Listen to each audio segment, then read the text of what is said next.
podcast, mais um Epistalk, beleza? Estamos voltando aí com o nosso terceiro capítulo, tá? Aqui quem fala é o Igor Provença, né? Quem já me conhece, ouviu os outros podcasts, sabe quem sou. Quem está ouvindo pela primeira vez, saiba que meu nome é Igor Provença, eu sou advogado, eu trabalho muito com direito do trabalho e direito previdenciário, sou pós-graduado nessas áreas, porém também sou um grande entusiasta da filosofia. Eu gosto muito deste tema, né? Gosto tanto que criei um podcast só para falar sobre isso, tá bom?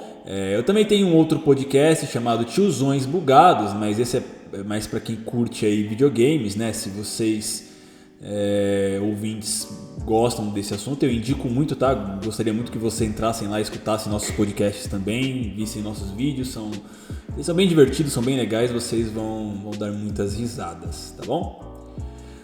Hoje nós vamos falar aí de uma obra, um diálogo platônico, né? Um diálogo escrito por Platão, que é basicamente o maior filósofo do Ocidente.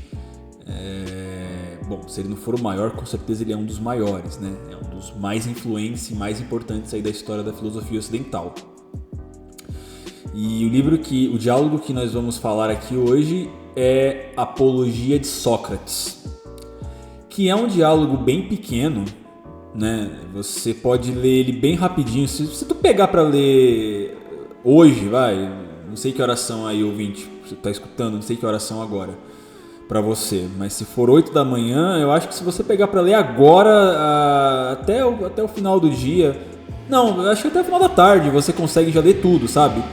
Porque não é um livro muito grande, entendeu? Ele não é muito extenso, ele até que é bem curto, tá? Só que não deixe a sua simplicidade, né? O seu tamanho te enganar, né? Aquele princípio lá, aquele ditado, não julgue o livro pela capa, nunca fez tanto sentido quanto agora, né? Até porque estamos falando literalmente de um livro.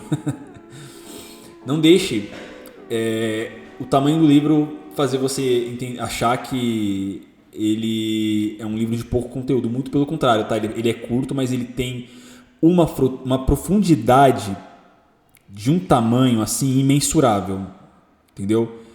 É pequeno de tamanho, mas grande de moral e ensinamento, tá? É um livro muito importante, eu recomendo muito que vocês leiam, tá bom? E do que se trata, afinal de contas, esse diálogo? Como diz o próprio nome, apologia vem de defesa, né? Quando você faz uma apologia, você está defendendo algo. E por que apologia de Sócrates? Bom, porque este diálogo ele retrata, na perspectiva de Sócrates, um dos maiores filósofos aí, mestres de Platão, retrata a sua perspectiva quanto ao processo que o condenou e o levou à morte. Tá bom, pessoal? Sócrates nasceu em Atenas, uma democracia na Grécia Antiga, e Sócrates foi condenado à morte. Ele foi processado, ele foi acusado, e as pessoas presentes no julgamento decidiram que ele deveria ser morto, né? Condenaram ele por supostos crimes que o acusaram. Sócrates, para quem não conhece a figura, né? Ele é basicamente um dos pais da filosofia ocidental, e assim como seu aluno Platão também foi um dos maiores filósofos da história, né? E ele tinha o hábito de conversar com as pessoas na rua, sabe? Ele ia para a praça em Atenas, lá no povão, e simplesmente saía por aí questionando as pessoas, ensinando, explicando para elas o que é a virtude, o que não é certo, o que não é errado, e, enfim. Só que ele sempre fazia isso por meio dos questionamentos, né? Então ele estava sempre questionando as pessoas, questionando as crenças das pessoas, né? E mostrando que todas essas crenças, elas são, na maior parte das vezes, infundadas. Ou seja, possuem falhas nas suas nos seus fundamentos, né? Estão dotados de muitos erros. E aí Sócrates, através do questionamento, mostra para as pessoas esses erros, não para humilhar elas e falar assim, você não sabe de nada, você é burro, tá? E é isso aí. Não, Sócrates ele mostrava isso não para que as pessoas se sentissem rebaixadas, mas para que elas entendessem que elas têm que buscar o conhecimento, que elas têm que ir atrás do conhecimento, que elas têm que buscar a verdade e não ficarem presas a conceitos previamente estabelecidos, dos quais muitas pessoas muitas vezes não transcendem, né? E ele mostrava que de fato a gente precisa ter uma posição ativa na busca pelo conhecimento. E em consequência disso, Sócrates teve muitos seguidores. Muitas pessoas passaram a considerar Sócrates um verdadeiro sábio.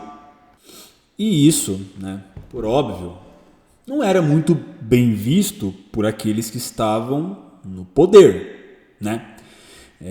Para quem está dominando o povão, não é muito legal ter um cara por aí ensinando as pessoas a pensarem melhor, a buscarem o conhecimento, a verdade. Isso não é interessante, né? Então, por conta disso, Sócrates ele foi julgado, ele foi condenado, tá? Processaram ele, entendeu? Botaram ele no pau, entendeu? Chegaram no Alexandre de Moraes lá da Grécia Antiga e falou, seguinte, esse maluco aí, tem que ser cancelado, entenderam? A principal acusação que é feita a Sócrates é a de perverter a juventude e de defender o ateísmo, né? Ou de defender falsos deuses, introduzir novos deuses na sociedade. Então, Sócrates começa a se defender com uma simples história, com uma pequena história que vai se tornar aí uma das mais importantes e influentes na história do conhecimento. Sócrates tinha um brother lá chamado Querefonte, e esse cara ele foi até o oráculo de Delfos. O oráculo de Delfos, para quem não sabe, é a maior instituição religiosa da Grécia Antiga, tá? O oráculo de Delfos tinha meio que um vidente lá, né, que eles chamavam de Pitya, e esse vidente ele dizia coisas que iriam acontecer, ele dizia a verdade por meio de enigmas, né, de uma forma aí meio esotérica e tal, e toda a Grécia tinha um respeito enorme pelo oráculo de Delfos. E uma informação que é bem importante é que na entrada do oráculo, né, na entrada do templo de Apolo, onde ficava o oráculo, tinha uma frase escrita bem na entrada, que eu vou dizer aqui para vocês agora e talvez vocês não vão compreendê-la por falta de contexto histórico e filosófico. Mas dizia o seguinte: conhece a ti mesmo. Eu vou repetir. Conhece a ti mesmo. Tá?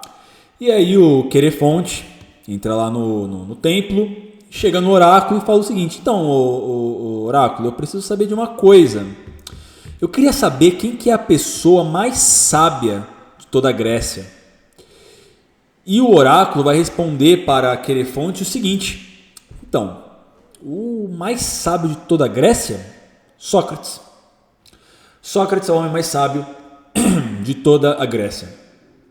E aí Querefonte, né, super feliz com a descoberta, volta correndo para contar a seu fiel amigo a descoberta que ele teve.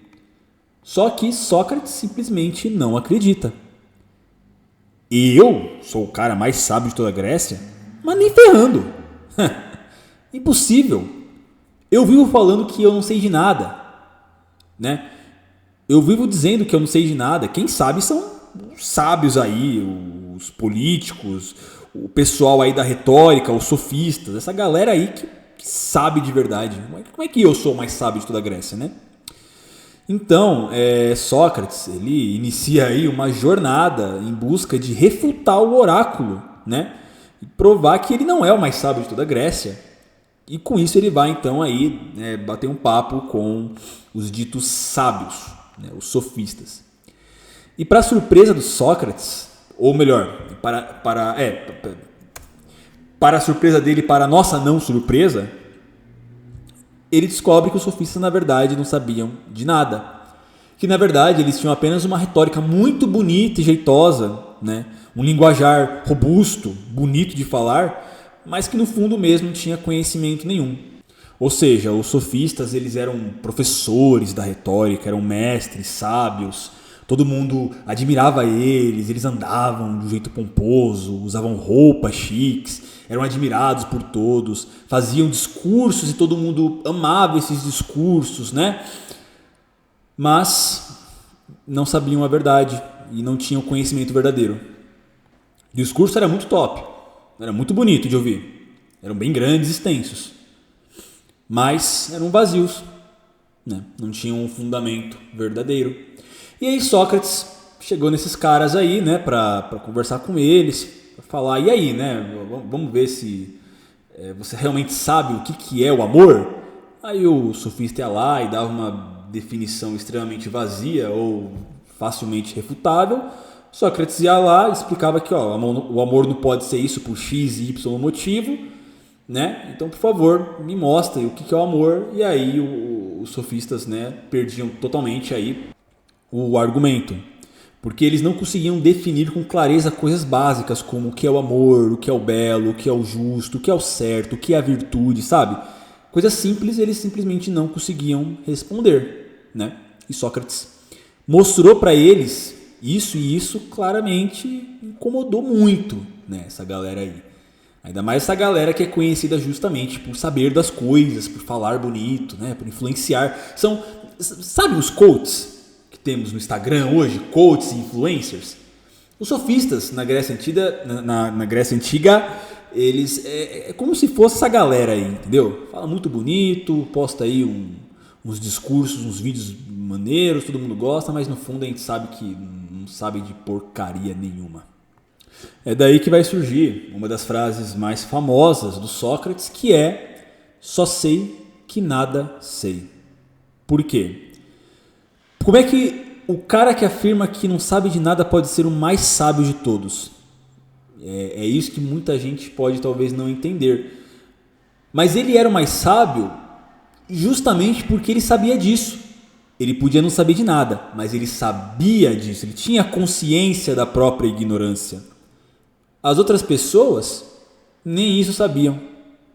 Tá entendendo? As outras pessoas não tinham ciência da própria ignorância. Elas não sabiam que não sabiam. Sócrates sabe que não sabe. E muito cuidado aqui, tá, pessoal? Sócrates não era nenhum relativista. Ele não está dizendo, eu não sei de nada e ninguém sabe de nada também, e é isso aí, tá? Pouco importa a verdade. Não, Sócrates, ele é um grande defensor da verdade e do conhecimento, tá? Objetivo, do conhecimento objetivo, tá? Porque é óbvio que Sócrates sabia de alguma coisa, né? É óbvio que todo mundo sabe de alguma coisa. A própria frase só sei que nada sei é uma frase propositalmente paradoxal, porque se você sabe que nada sabe, então você sabe de alguma coisa que nada sabe. O que o Sócrates está dizendo não é que você não deve ter convicções, princípios e crenças. Nós precisamos delas até mesmo para que possamos prosseguir com o conhecimento. Mas o que o Sócrates está dizendo é que nós devemos sempre nos lembrar que, em última instância mesmo, o nosso conhecimento nunca vai abarcar o todo, nunca vai abarcar o absoluto. Nosso conhecimento ele sempre vai ser pequeno. Isso é uma coisa engraçada, porque todo mundo que estuda, que busca conhecer, que busca saber a verdade, quanto mais aprende, mais percebe o quão é ignorante. Entendeu? Isso acontece com todo mundo que começa a pegar firme nos estudos com qualquer coisa. Qualquer coisa, tá bom? É nisso que consiste o conhece a ti mesmo do oráculo de Delfos. Não é conhecer os próprios sonhos e desejos, né? E amar a si mesmo, e ser você mesmo, e encontrar o seu lugar no mundo. Não é nada disso. O conhece a ti mesmo é justamente você ter ciência, noção da sua fragilidade, do quão o ser humano ele é inerentemente frágil frente a tudo, frente ao universo, ao saber, entender que nós somos pequenos em comparação a toda a existência, a todo o ser, entendeu? Significa tirar você mesmo do centro do mundo e entender que você é parte dele, do mundo, do universo, do todo, do total, entendeu? É você entender que o mundo não gira em torno de você, né, basicamente. E isso só é possível de se aprender com a filosofia, porque as ideologias modernas, né, e retóricas da modernidade sempre vão dizer que você é especial, que o homem é o centro do universo, vão sempre ensinar certezas absolutas e a filosofia é o oposto de tudo isso. Entenderam? Sócrates, ele sabia que era ignorante, ele sabia que o primeiro passo para se tornar um sábio é entender, é presumir que você não sabe aquilo que quer saber, porque se você já presume que sabe, então você não vai buscar a sabedoria, né? Isso aí é puro egocentrismo, e é uma coisa que a gente encontra em muitas pessoas que já presumem saber tudo, entendeu? E o primeiro passo para saber algo é presumir que não sabe de algo, é ter humildade. A humildade é uma virtude extremamente importante para Sócrates. É a primeira de todas as virtudes, porque sem ela não se pode aprender as demais. Entendeu? Já que para se aprender, deve-se presumir que não se sabe e necessita do aprendizado. Entenderam? Então Sócrates, ele é julgado pela democracia ateniense, ele é processado. E os seus principais acusadores, isso é bem interessante de se comentar, são 3 pessoas: Anito, Meleto e Licon. Na verdade é Anito, né? Eu falei Anito, tá errado. E por que é interessante comentar sobre eles 3? Porque cada um deles representa um segmento social, representa uma divisão aí da sociedade grega antiga, né? O Anito, ele era um político e ele representava a classe política, mas ele também representava os manufatureiros.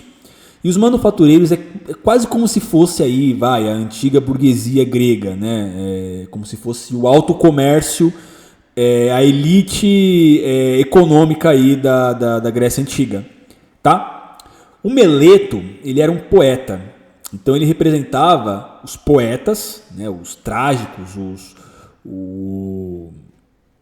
Vamos colocar aí que é como se fossem as celebridades, né, da Grécia Antiga. E o Licon, ele era professor de retórica, então ele representava aí os professores, os sofistas, enfim, essa galera aí. Na verdade, os 3 de certa maneira representavam os sofistas como um todo, né? O sofismo era uma praga na Grécia Antiga. E eu não posso deixar de fazer, né, um pequeno paralelo com a democracia brasileira atualmente, né? Porque, vamos lá, essas 3 classes da Grécia Antiga, hoje, é quase como se fossem os políticos mesmo, né? As empresas e as celebridades. E não dá para negar que no mundo atual, políticos, empresários e celebridades de fato moldam o que as pessoas pensam. E ninguém pode contrariá-los. Ninguém quer ser cancelado, perseguido. Se amanhã todos os políticos e governantes começarem a falar que o céu é verde, as grandes empresas começam a fazer comerciais na televisão falando que o céu é verde, as celebridades, os cantores aí, né, mais famosos, sei lá, o Pablo Vittar, começa a postar, o céu é verde, eu duvido você contrariar eles. É claro que falar que o céu é verde é um exagero, mas você não vai contrariar essa galera. Você não vai contrariar, entendeu? Se você contrariar, você pode ter problemas, né? E o que aconteceu com Sócrates não foi muito diferente, porque ele questionava os sofistas, ele questionava os governantes, ele questionava os grandes manufatureiros, ele questionava os poetas, entendeu? Ele mostrava para todo mundo que, beleza, você entende disso que você faz, legal, mas você não sabe o que é a verdade e nem tem conhecimento verdadeiro, tá bom? Eu tô aqui para ajudar você a ter conhecimento verdadeiro. Se você quiser, você vem comigo, se não, não venha, ponto final. E as pessoas, infelizmente, têm a tendência a serem egocêntricas e arrogantes. Bom, nós já sabemos aonde que deu isso aí, tá? E é bom salientar aqui que o Sócrates, ele era contra a democracia, tá, galera? O Sócrates, ele é um cara polêmico. Ele não era a favor da democracia, tá? Ele não acreditava que o cara que faz pão, que entende de pão, vai entender de justiça e vai entender de virtudes. Ele não vai entender dessas coisas. Então, você esperar que mais de 50% das pessoas sejam virtuosas, sábias, para o Sócrates é uma loucura. A democracia também é tirânica para Sócrates, tá? Isso é uma coisa bem polêmica e eu vou deixar para um dia fazer um podcast só para falar sobre isso, porque isso dá de fato um podcast inteiro, tá? Mas por hora é bom vocês saberem que Sócrates era contra a democracia e Platão também era contra, tá? Seu aluno Platão também era. E como eu falei agora há pouco, né? O Sócrates ele não é nenhum relativista, tá? É muito pelo contrário, ele defende sim a existência de uma verdade absoluta, tá? Ele defende a verdade, ele defende aí o que ele chama de mundo das ideias, que é justamente onde reside esta verdade, tá? Porque tudo no mundo muda e é transitório. Mas eu vou deixar para desenvolver melhor o que é o mundo das ideias no outro podcast. Basicamente ele defendia sim uma verdade absoluta, enquanto que quem defendia o relativismo, né? A ideia de que cada um tem a própria opinião, cada um tem a sua própria noção de certo e errado, quem defendia isso eram os sofistas, tá? E é engraçado como que o Sócrates ele era o único sábio da Grécia Antiga que não cobrava para dar aulas. Tá? Ele simplesmente ia lá na Praça de Atenas e começava a questionar as pessoas através de um método que ele próprio chama de dialética.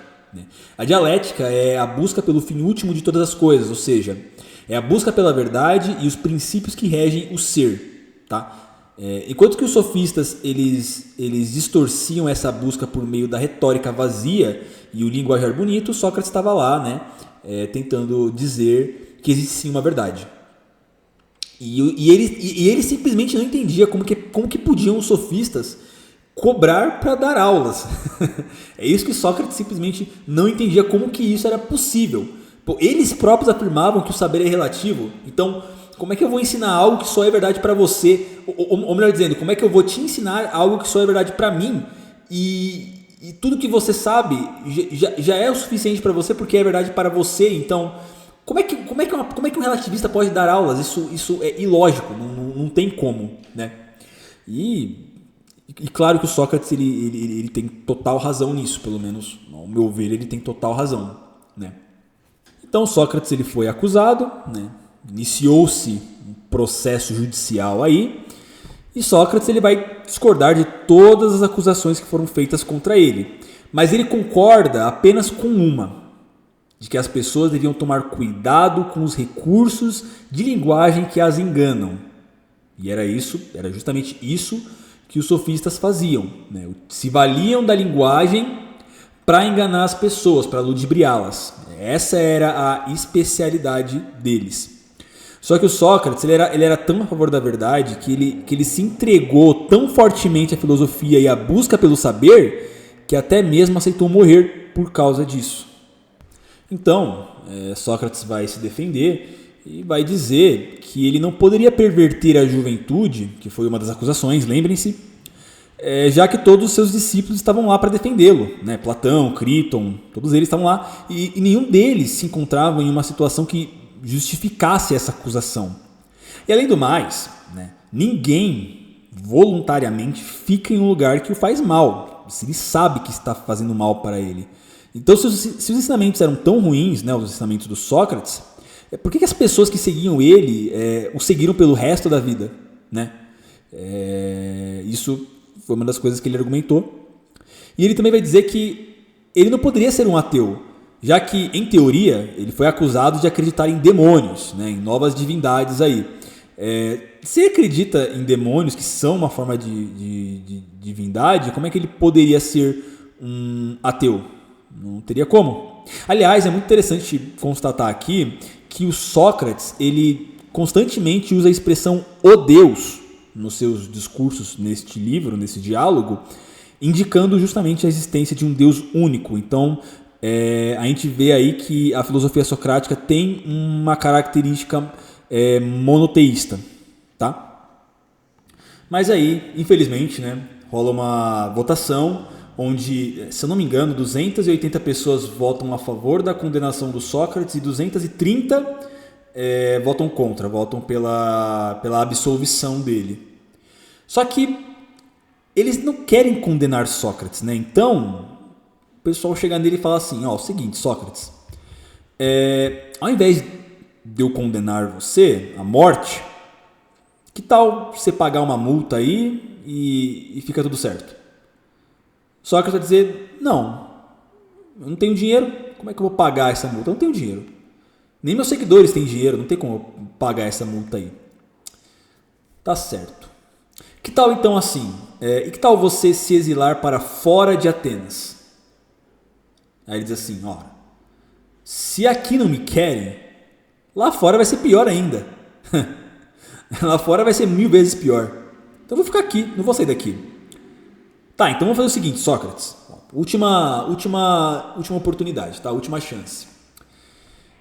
Você fica em Atenas, mas você vai fechar o bico.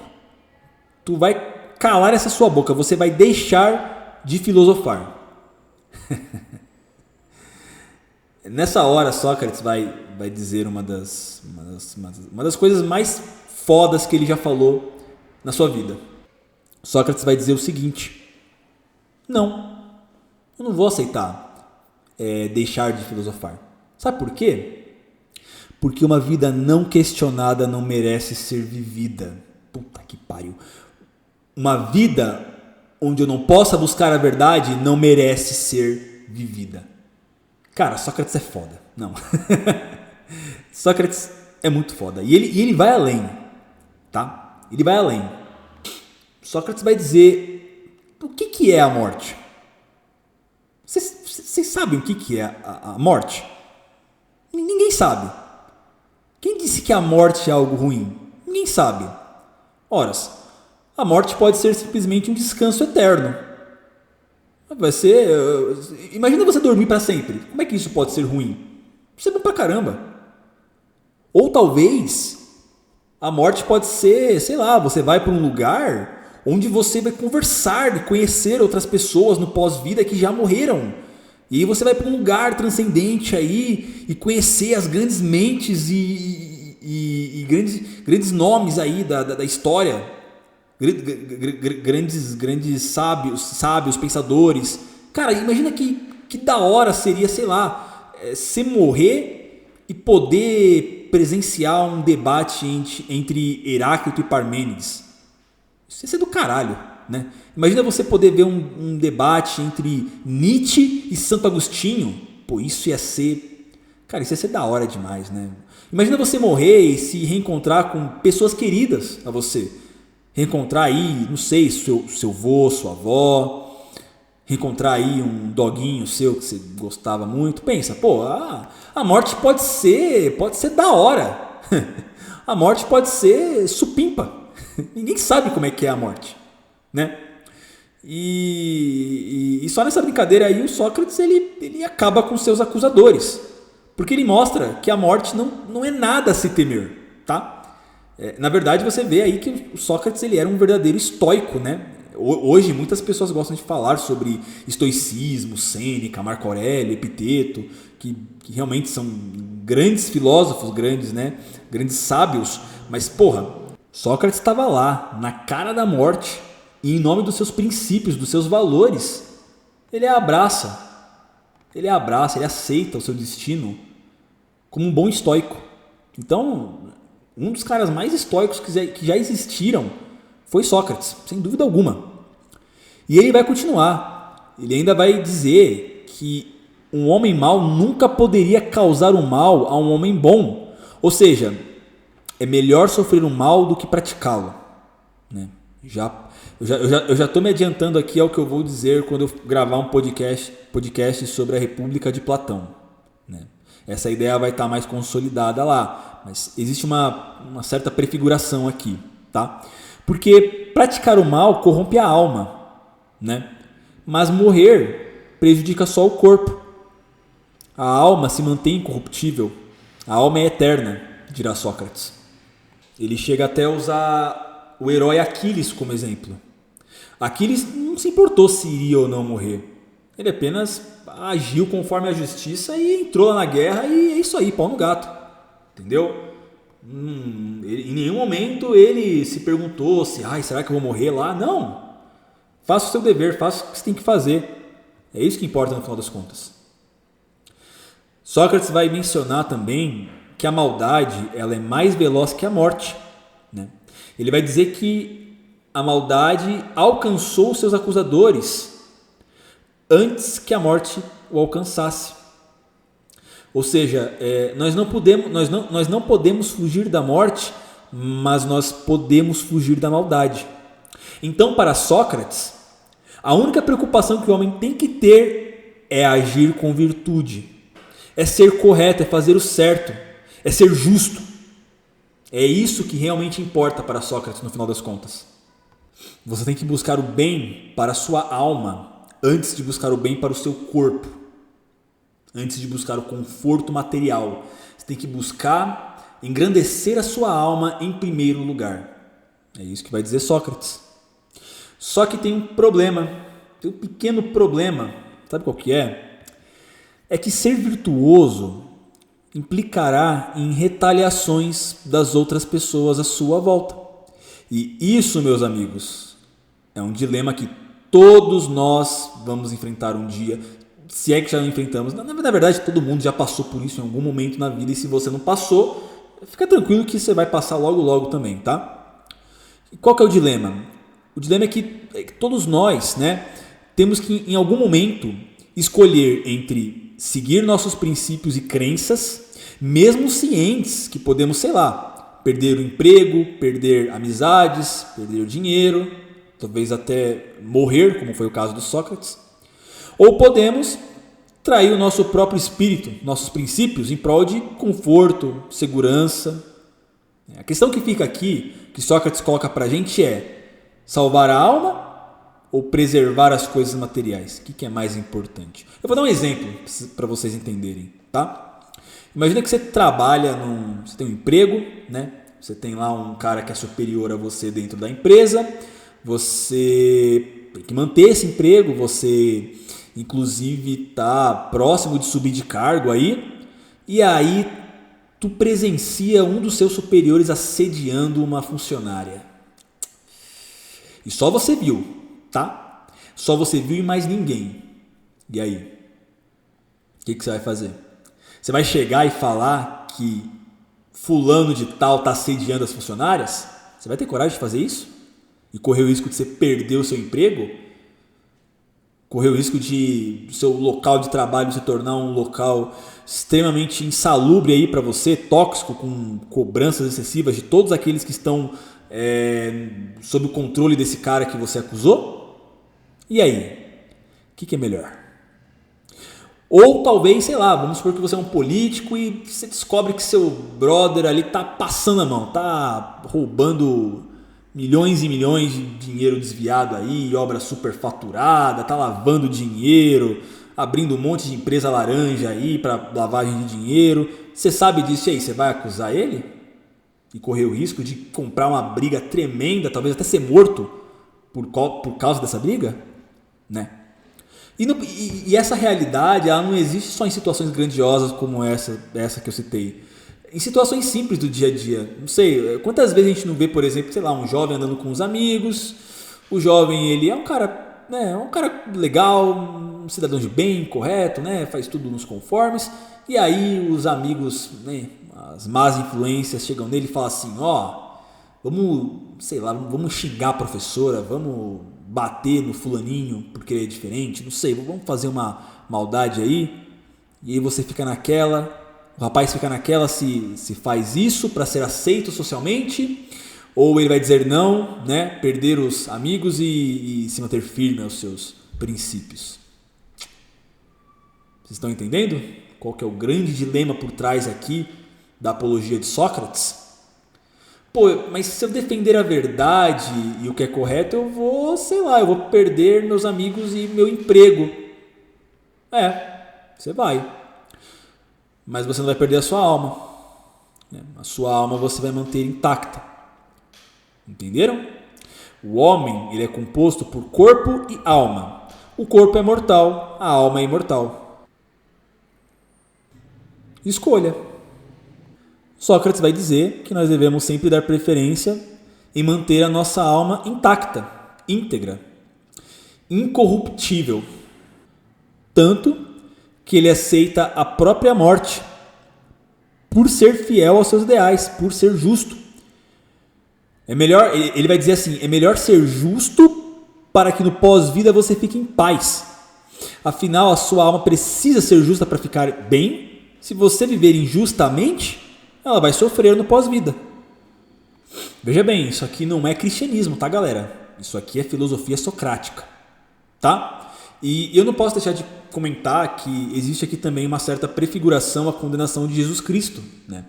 Veja, é um homem inocente sendo condenado por defender a verdade. E o próprio Sócrates, ele em nenhum momento ele busca defender a própria inocência. Em nenhum momento ele busca defender a própria inocência, né? Ele, assim, é óbvio que ele diz que é inocente, mas ele dá mais importância em pedir para os juízes e para as demais pessoas julgarem conforme a razão e a justiça. Para ele, essa é a coisa mais importante. Ele se tirou ele tirou o próprio protagonismo para colocar a verdade, o eterno, o superior acima dele. Essa é a preocupação dele, é a verdade, e não ele próprio. Então veja, ele se entregou em prol de algo maior, assim como Jesus Cristo. Tá, é óbvio, né? Guardadas as suas devidas proporções. É óbvio que não dá para comparar Sócrates, que foi um filósofo, foi muito sábio, com o próprio Filho de Deus, né? Para quem acredita, eu incluso, afinal eu sou católico. O julgamento de Sócrates, assim como o julgamento de Jesus Cristo, foi um marco na história do Ocidente. E a lição de moral que fica é, primeiro de tudo, a ciência da própria ignorância, né? A humildade é o primeiro passo para buscar a sabedoria. Tá? Você primeiro pressupõe que você não sabe, para aí depois você buscar o saber. Então, sempre tenha em mente essa pequenez, entendeu? Essa pequenez intelectual que todo mundo tem, tá bom? Busque a sabedoria, mas sempre tenha em mente que sempre haverá algo para aprender, sempre haverá muitas coisas no caminho aí do saber, tá? E a segunda coisa é que a sociedade sempre tenderá a condenar aqueles que dizem a verdade. Sócrates vai dizer, podem me condenar à morte, mas a verdade prevalecerá. Então, o princípio do cultivo do intelecto é que a verdade sempre terá primazia sobre todas as coisas, inclusive sobre nós mesmos. Então, não sejam sofistas, porque a verdade ela está acima das nossas preferências e pensamentos pessoais, tá bom? Então sempre busquem a verdade, sempre busquem o conhecimento, tenham humildade e busquem as virtudes. É isso que o nosso amigo Sócrates nos ensinou aí com a sua morte, tá bom? E é isso, pessoal, esse foi o nosso podcast, dessa vez um pouco mais curto que os outros dois, né? Estamos aí com 38 minutos de gravação, isso é bem legal, né? Pela primeira vez eu não falei tanto, mas enfim, eu espero que eu tenha dito o suficiente para todos vocês entenderem. E se vocês não entenderam, fiquem tranquilos, porque vocês podem comentar aqui no YouTube e até mesmo no Spotify, que eu darei toda a atenção para vocês e responderei e tirarei qualquer dúvida que vocês tiverem, tá bom? E por favor, não deixem de curtir aí o vídeo no YouTube, não deixem de se inscrever no canal, compartilhar com os seus amigos e também avaliar aí o nosso podcast no Spotify para que mais pessoas possam ouvi-lo. Chegando no final do podcast eu sempre começo a falar bobagem e cortar as palavras, mas é isso aí, tá? Eu espero que vocês tenham gostado, tá bom? E logo logo eu voltarei aí com mais um episódio de Eps Talk. Tá bom, pessoal? Um abração a todos e até a próxima.